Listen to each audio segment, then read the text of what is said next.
Because I do not tolerate bad behavior in my house. Tolerate? Bad behavior?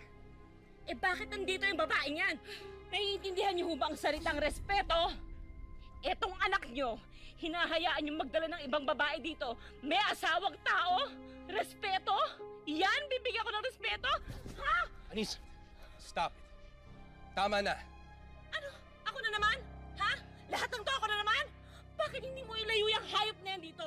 Yung malanding babaeng yan dito? Mal-edukada! Mas pamilya pa namin si Alexis kesa sa'yo. Abay, kung gano'n, magsama-sama kayo. Aalis kami ng anak ko. May usapan tayo, Anisa. Alam ko, ho. At pumayag ako sa usapang yon para mabuhay ang anak ko.